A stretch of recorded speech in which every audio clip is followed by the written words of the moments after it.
চিরনিদ্রায় চলে গেলেন নেত্রকোনা সদরের ঠাকুরাকোনা ইউনিয়নের শেখেরগাতি গ্রামের বীর মুক্তিযোদ্ধা দীপক চন্দ্র সরকার। কথা বলছি সদ্য প্রয়াত বীর মুক্তিযোদ্ধা দীপক সরকারের বড় ছেলে প্রভাকর সরকারের সাথে। আচ্ছা, বীর মুক্তিযোদ্ধা দীপক চন্দ্র সরকার, উনি আপনার কি হয়? উনি আমার বাবা। আচ্ছা, উনি মারা যাওয়ার সময় কি অসুস্থ ছিলেন? উনি স্ট্রোক করেছেন এবং হৃদরোগে আক্রান্ত ছিলেন। ও আচ্ছা, আপনি বাসাতেই মারা গেছেন না হাসপাতালে? ময়মনসিংহ নেক্সাস কার্ডিয়াক হাসপাতালে মারা গেছেন। ময়মনসিংহ নেক্সাস কার্ডিয়াক হাসপাতালে মারা গেছেন। কত তারিখ, কয়টার সময় মারা গেছেন? 14 তারিখ রাত্র 3টা 30 মিনিটে। মানে গতকাল 14 তারিখ রাত 3টা 30 মিনিটে ময়মনসিংহ নেক্সাস কার্ডিয়াক হাসপাতালে মৃত্যুবরণ করেন না? তারপর আপনারা মুক্তিযোদ্ধার যে পরিবারে আপনারা কতজন আছেন? উনি আমাদের পরিবার সদস্য হচ্ছে আমরা 6 জন। 6 জন। কি আপনার ওনার ছেলে মেয়ে? হ্যাঁ, না, ওনার ছেলে মেয়ে 4 জন। আর একটু স্পেসিফিক বলেন। 4 ছেলে বা ছেলে? আমরা হচ্ছে 3 ভাই 1 বোন। 3 ভাই 1 বোন। আর ওনার স্ত্রী কি আছেন? উনি 2 বিয়ে করেছেন। ওনার প্রথম স্ত্রী আছেন, দ্বিতীয় স্ত্রী মৃত। দ্বিতীয় স্ত্রী মৃত। দ্বিতীয় স্ত্রীর ঘরে কোনো সন্তান? দ্বিতীয় স্ত্রী হচ্ছে ঘরে 3 সন্তান, 3 ছেলে। দ্বিতীয় স্ত্রীর ঘরে 3 ছেলে এবং প্রথম স্ত্রীর ঘরে 1 কন্যা। প্রথম স্ত্রী জীবিত আছেন? ও আচ্ছা, ঠিক আছে। তাহলে আপনার এই ওনার 2 সংসারে 1 মা, প্রথম স্ত্রী জীবিত আছেন এবং সন্তান? প্রথম স্ত্রী করে 1 মেয়ে। প্রথম স্ত্রী করে 1 মেয়ে আর দ্বিতীয় স্ত্রী করে 3 ছেলে। 3 ছেলে, টোটাল 4 জন। আচ্ছা, ঠিক। তিনি গত 14/2/2026 তারিখ শনিবার রাত 3টা 30 মিনিটের সময় ময়মনসিংহ জেলা অন্তর্গত নেক্সাস কার্ডিয়াক হাসপাতালে চিকিৎসারত অবস্থায় হঠাৎ হৃদযন্ত্রের ক্রিয়া বন্ধ হয়ে মৃত্যুবরণ করেন। বীর মুক্তিযোদ্ধা দীপক চন্দ্র সরকার বারহাট্টা উপজেলা স্বাস্থ্য কমপ্লেক্সের একজন সফল উপসহকারী মেডিকেল অফিসার ছিলেন। তার আকস্মিক মৃত্যুতে এলাকাবাসী সহ নেত্রকোনা জেলা এবং সদর উপজেলার বীর মুক্তিযোদ্ধা নেতৃবৃন্দ, মুক্তিযোদ্ধা সন্তানবৃন্দ গভীর শোক ও সমবেদনা প্রকাশ করেছেন। পরদিন সকাল অর্থাৎ 15/2/2026 তারিখ রবিবার এই বীরের নিথর দেহটিকে তার গ্রামের বাড়ি ঠাকুরকোনা ইউনিয়নের শেখেরগাতি গ্রামে আনা হলে তাকে শেষ শ্রদ্ধা জানাতে আশপাশের বিভিন্ন গ্রাম থেকে শত শত মানুষ ছুটে আসেন। এ সময়ে তাকে শ্রদ্ধা জানাতে আরও ছুটে আসেন নেত্রকোনা জেলা মুক্তিযোদ্ধা ইউনিট কমান্ড ও নেত্রকোনা সদর উপজেলা মুক্তিযোদ্ধা ইউনিট কমান্ডের বীর মুক্তিযোদ্ধা ও মুক্তিযোদ্ধা নেতৃবৃন্দ এবং মুক্তিযোদ্ধার সন্তানবৃন্দ। বাংলাদেশ সরকারের পক্ষে ছুটে আসেন নেত্রকোনা সদর উপজেলা নির্বাহী অফিসার এবং নেত্রকোনা মডেল থানার ওসি তদন্ত সহ তার কতক পুলিশ বাহিনী।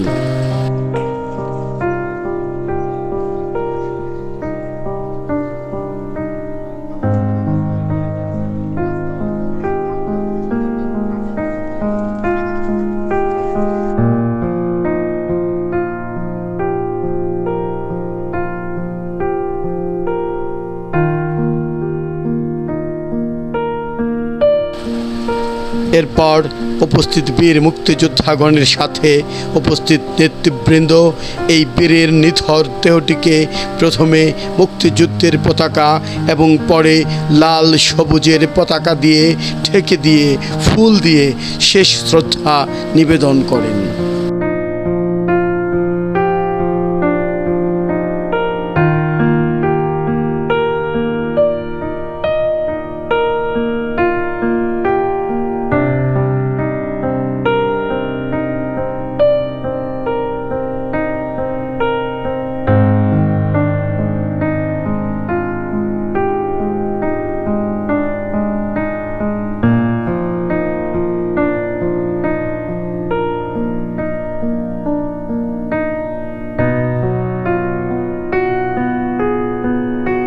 এরপর দুপুর 1:20 সময় আসে সেই মহেন্দ্রক্ষণ।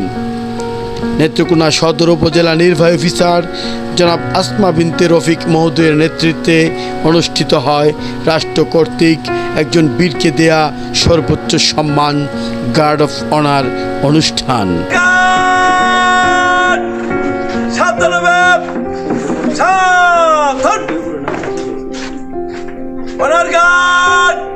বীর মুক্তিযোদ্ধা স্বর্গীয় দীপক সরকার স্মরণে রাষ্ট্রীয় মর্যাদা রাষ্ট্রীয় সালাম দিবে। সশস্ত্র সালাম।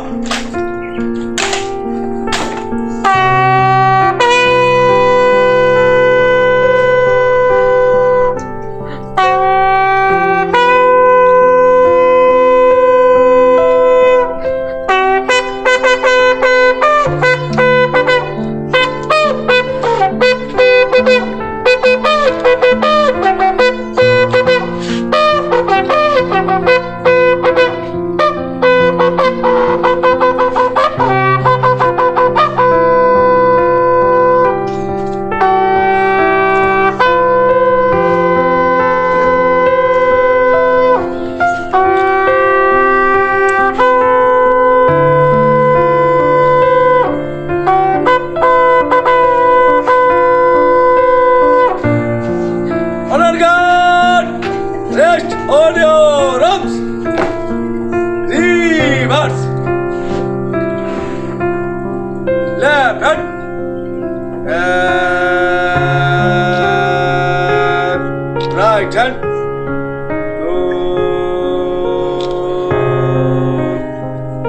Honor guard, বীর মুক্তিযোদ্ধা স্বর্গীয় দীপক সরকার স্মরণে কিছুক্ষণ নীরবতা পালন করব। উপস্থিত সকলে আমাদের সাথে শরীক হতে পারেন। আপে শুরু হবে, আপে শেষ হবে। আপ।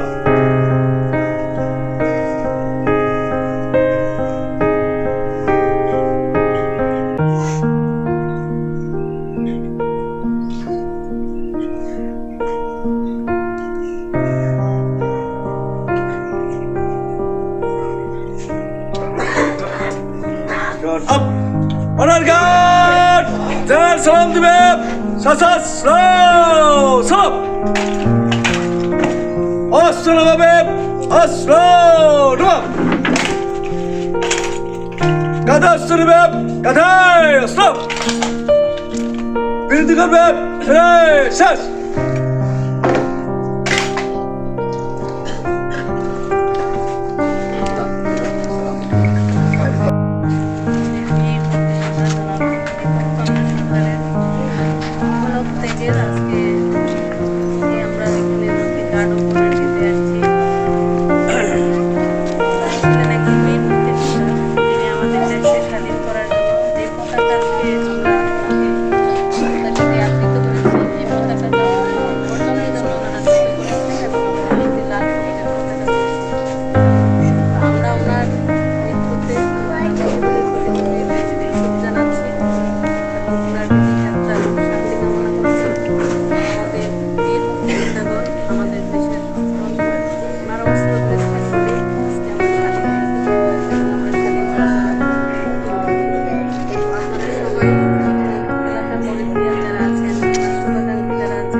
এখানে যে ম্যাডাম যে বললেন, আমি একটু কথা বলি আপনাদের সামনে। এখানে ওসি সাহেব আছেন। আমরা এই বাড়িতে 4 জন মুক্তিযোদ্ধা, 4 জন মুক্তিযোদ্ধার মধ্যে 2 জনই প্রয়াত হয়েছেন, আমি একমাত্র বেঁচে আছি। আপনারা এলাকাবাসী যারা আছেন, বিশেষ করে যারা জুনিয়র যারা আছেন, তারা শুনেছেন যে আমরা এখানে মুক্তিযোদ্ধা 4 জন আছি। কিন্তু আমাদের এই ফুলবাড়ির একটা ঐতিহ্য আছে, সেই ঐতিহ্য মোতাবেক আমরা কাজও করেছি। 71 সাল থেকে আরম্ভ করে আমরা ঐতিহ্য বহির্ভূত কোনো কাজ আমরা করি না। 71 সনে আমাদের 4 জন মুক্তিযোদ্ধা কিন্তু এত ক্ষমতা ছিল, তারপরে আমরা কিন্তু ক্ষমতা ব্যবহার 71 সনে আমরা করি নাই।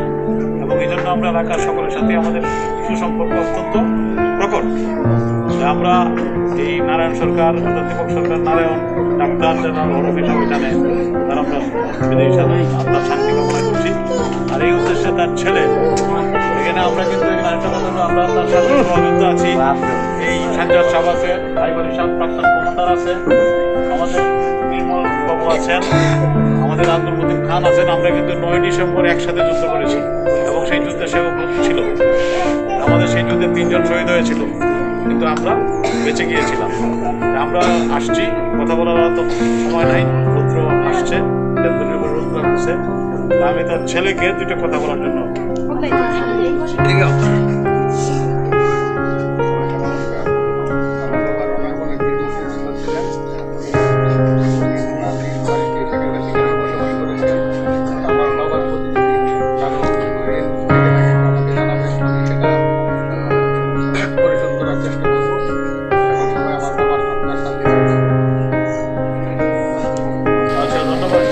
গার্ড অফ অনার অনুষ্ঠানের পর যথাযথ ধর্মীয় ভাবগাম্ভীর্যের মধ্য দিয়ে প্রয়াত বীর মুক্তিযোদ্ধার বাড়ি সংলগ্ন পারিবারিক শ্মশানে তার অন্ত্যেষ্টিক্রিয়া সম্পন্ন করা হয়। জীবদ্দশায় এই বীর মুক্তিযোদ্ধা দীপক চন্দ্র সরকার 2টি বিবাহ বন্ধনে আবদ্ধ হয়েছিলেন। মৃত্যুকালে এই বীর তার প্রথম পক্ষের এক স্ত্রী ও এক কন্যা এবং দ্বিতীয় পক্ষের 3 পুত্রসহ অসংখ্য আত্মীয় স্বজন ও গুণগ্রাহীদের রেখে যান। আমরা শুভ টিভি চ্যানেলের পক্ষ থেকে প্রয়াত এই বীরের বিদেহী আত্মার শান্তি ও তার পরিবারের সকলের জন্য মঙ্গল কামনা করি।